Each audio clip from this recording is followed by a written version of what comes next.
Friends, तो आज हम इस वीडियो में जानने वाले हैं उत्तर भारत में धार्मिक बदलाव। धार्मिक मतलब धर्म की बदलाव कैसे होता है। सबसे पहले कौन सा धर्म था। लोग सब देखिए, धर्म जो होता है ना, भगवान वहां से धर्म बनाकर नहीं भेजते हैं, सबको इंसान बनाकर भेजते हैं। यहाँ पे सब आकर अपने अपने धर्म को चेंज कर लेते हैं। कैसे करते हैं, क्या बदलाव होती है, इस वीडियो में उसी टॉपिक के बारे में हम चर्चा करेंगे कि धार्मिक बदलाव कैसे हुआ। तो वीडियो को लास्ट तक जरूर देखिएगा। चैनल को सब्सक्राइब नहीं किया तो चैनल को सब्सक्राइब जरूर कर दीजिएगा और बेल आइकन को दबा दीजिएगा ताकि हमारे जितने भी नए वीडियो आप तक पहुंचता रहे। तो चलिए वीडियो को यहाँ से स्टार्ट करते हैं। सबसे पहले बात करते हैं 13वीं सदी। 13वीं सदी के बाद उत्तरी भारत में भक्ति आंदोलन की एक नई लहर आई। क्या होता है, एक नई लहर भावना एकदम गूंजता है। यह एक ऐसा युग था जब इस्लाम, ब्राह्मणवादी, हिंदू धर्म, सूफी मत, भक्ति का विभिन्न धाराओं ने नामपंथी और सिद्धों तथा योगी के परम पर एक दूसरे को प्रभावित किया। अब क्या होता है, जैसे ये पंक्ति आया, ये यहाँ पे इस्लाम धर्म थे, ब्राह्मणवादी, हिंदू धर्म था, सूफी मत था, ये सभी पर कुछ प्रभाव किया। हमने देखा कि नए नगर, जैसे कि अध्याय 6 में पढ़ना है आपको, और 1, 2, 3 तो पढ़ ही चुके हैं, और राज्य इतना और उद्भावना हो रहा था। अगर ये सभी जो टॉपिक है ना, इसका मेन टॉपिक जो होता है ना, पिछले वाले अध्याय में बताया गया है, चैप्टर 6 में है और चैप्टर 2, 3, 4 में भी सबके बारे में पढ़ना है डिटेल से, ठीक। तो लोगों ने अपने लिए नए नए व्यवसाय और नई नई भूमिकाएं खोज रहे थे। अब उस समय क्या था कि लोग के पास व्यवसाय नहीं था, रोजी रोटी नहीं था, क्या करे, वो नए नए व्यवसाय, नए नए रोजी रोटी, नए नए खोज कर रहे थे कि नए नए चीज कहाँ से सीखा जाए, कैसे किया जाए, खोज कर रहे थे। ऐसे लोग विशेष रूप से शिल्पी, कृषक, व्यापारी।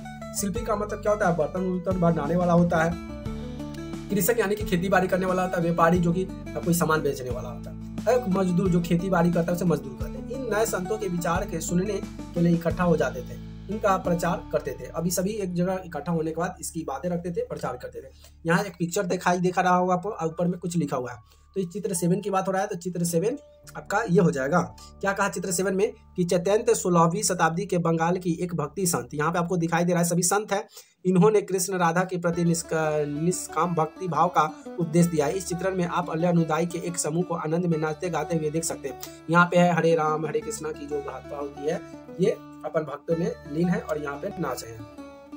अब हम बात करते हैं कि उनमें से एक कबीर बाबा गुरु नानक क्या थे। ये कबीर थे जिनका नाम था बाबा गुरु नानक। जैसे कुछ संतों ने सभी अडम पूर्वक रूढ़िवादी धर्मों और अस्वीकार कर दिया। अब रूढ़िवादी धर्म को भाई चेंज नहीं कर सकते, तो उन्होंने अस्वीकार किया। तुलसीदास और सूरदास जैसे कुछ अन्य संत ने उस समय विद्यमान विश्वासों और पद्धतियों को स्वीकार करते हुए उन्होंने सबकी पहुंच में लाने का प्रयत्न किया। कहा कि बाबा कबीर, तुलसीदास थे और कबीर थे, ये सब सोचे कि नहीं, अब सभी संत मिलकर क्या करेंगे, विद्वान और विश्वास को एक साथ जोड़ेंगे और सभी को एक साथ बांधने का कोशिश किया। तुलसीदास ने ईश्वर को राम के रूप में धारणा किया। अवधि पूर्व उत्तर प्रदेश की बोली क्या है, उत्तर प्रदेश की बोली में लिखी गई तुलसीदास की रचना रामचरितमानस। इसको याद कर लीजिएगा कि रामचरितमानस के लेखक कौन है, तो तुलसीदास है। उनके भक्ति भाव के अभिव्यक्ति और साहित्यिक कृषि दोनों की दृष्टिकोण से महत्वपूर्ण है। सूरदास श्री कृष्ण के अनुयायी क्या थे, श्री कृष्ण के अन्य भक्त थे। उनकी रचनाएं सूरसागर है। तो श्री कृष्ण जो थे, सूरदास किसके भक्त थे, ये श्री कृष्ण के अन्य भक्त थे।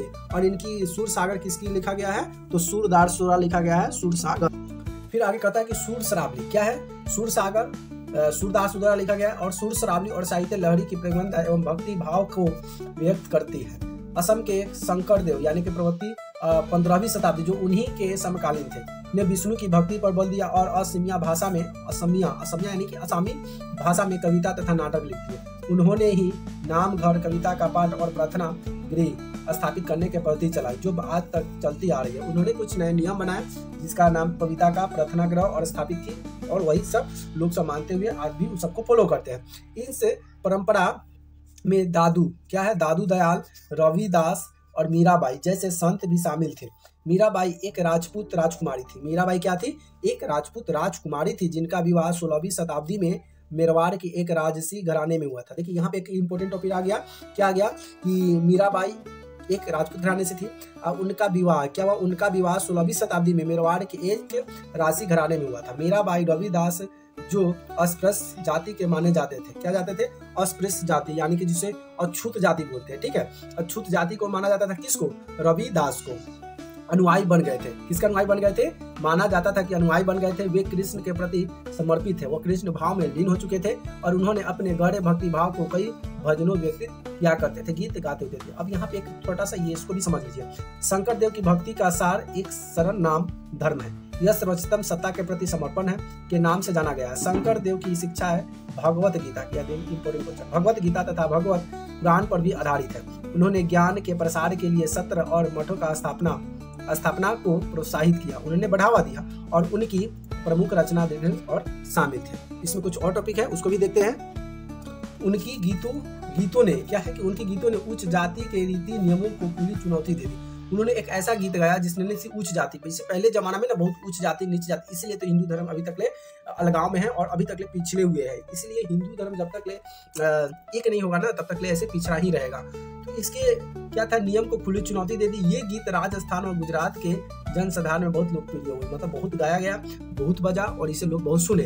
इन संतों ने अधिकांश का विशिष्ट अभिलक्षण है यह है कि इनकी कृतियां निम्न भाषाओं में रची हुई थी, इनकी आसानी से गाया जा सकता था, इसलिए यह बेहद लोकप्रिय हुई। पीढ़ी दर पीढ़ी मौखिक रूप से चलती रही। प्रायः इन गीतों के प्रसार के सर्वाधिक निधन, सर्वाधिक वंचित और समुदाय और महिलाओं की भूमिका रही है। प्रसारण से इस प्रक्रिया में यह भी लोग अक्सर अपने अनुभव को जोड़ देते थे और उसमें कोई भी जब इजी होता है करने वाले तो लोग सब बहुत करते हैं और जब बहुत सारे जब लोग करते हैं तो वो फेमस हो जाता है। तो वही था, ये पोयम था, बहुत ही अच्छा था और सरल था। इस तरह से आज मिलने वाले गीत संतों की रचनाओं तो थे ही, साथ साथ उनके पीढ़ियों के लोगों की रचना मानी जा सकती, जो गाया करते थे।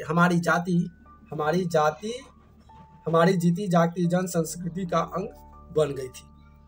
तो ये था इम्पोर्टेंट टॉपिक और यहाँ से कुछ भक्तों का ही पात्र दिया गया। इस भक्तों का कहानी के बारे में भी पढ़ लेते हैं और इसके बारे में भी थोड़ा सा एक्सप्लेन कर देते हैं।